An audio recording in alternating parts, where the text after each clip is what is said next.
kings of controller customization have been in touch. They've got their new Instinct Pro Xbox controller on offer, and we've been lucky enough to get our hands on one, a glorious custom purple design that I chose myself from a myriad of choices. And I think purple is definitely the best, though. You can't really beat a purple peripheral. Now that's the USP with SCUF. You can customize their controllers pretty much to your delight, from the faceplate color, the color of the triggers, the color of the rims around the analog sticks, the color of the analog sticks themselves, the style of the analog sticks, and even if you want the traditional D-pad setup or SCUF's own D-pad setup. They do follow the official Xbox controller down to the millimeter in terms of the shell design, but everything else in between is pretty much fair game.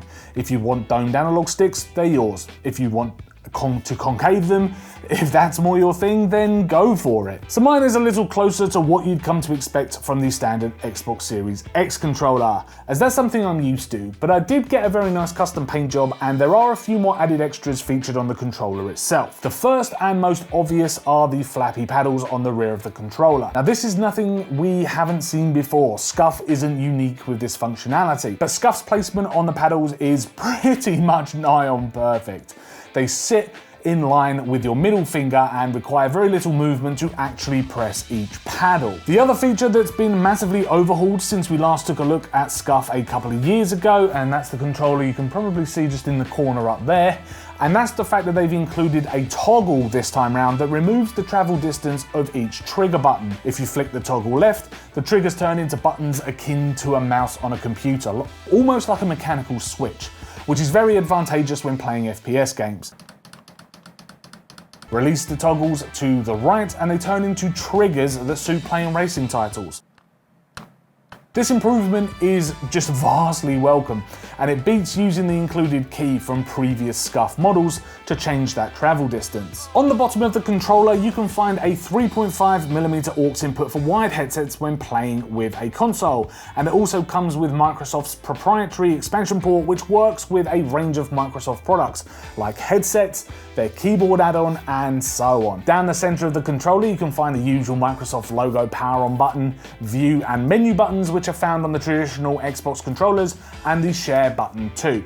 All features that will work with both Xbox consoles and PC when playing games past titles. So what else comes in the box apart from the controller? Well, you get a braided USB Type-C cable to connect to your computer if you're a PC gamer. You can also connect it to your console as well. A set of AA batteries if you're planning on playing over Bluetooth on a PC or console, though at this price point the controller really should have been rechargeable from the get-go without the need for Xbox's Play and Charge kit. There's also an extra set of analog sticks, though these were a lot longer and had a lot more travel distance on them when I used them playing games. Again, they're a lot more advantageous for racing games that need those kind of finer movements. The SCUF Instinct Pro has the ability to change profiles on the fly, and get this, there is no need for any additional software. Though the profiles only really affect properly the rear paddles, you're able to hot swap them on the fly and even change button mapping. And it's simple to do too.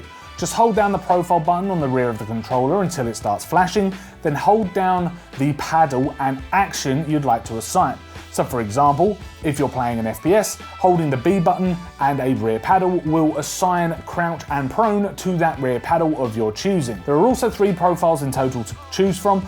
You've got blue for FPS, red for sport, and green for racing games. The controller is also super comfortable to use while gaming as well, and down the rear handles is a grip in a hexagonal pattern, and it's lightweight enough even with the controller plugged in and even the batteries installed on the controller to not really fatigue your hands. There's no real stretching of the fingers either to hit certain buttons, and as I said, I chose concave analog sticks, and the grip provided never saw my fingers slip from the sticks in hairy moments.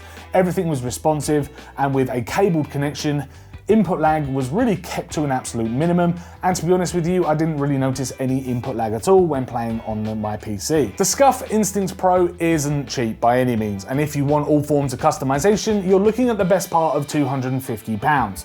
But if you consider a brand new official Xbox controller will set you back around £200, an extra £50 or so for these added customization options is a pretty good deal if you ask me. The SCUF Instinct Pro is definitely one of the best custom controllers that money can buy right now on the market, and it will be an amazing addition to your gaming lineup. Thank you very much for checking out my video review of the SCUF Instinct Pro Xbox controller. If you enjoyed this video, hit that like button, subscribe to keep up with our latest tech and gaming videos, and also let us know in the comments down below what you think about SCUF controllers, what you like, what you hate. If you have one yourself, let us know which SCUF controller you have and whether you like using it, or if you're looking for a new one, let us know everything down in the comments below. As I say, thanks very much for watching, and we'll see you in the next video.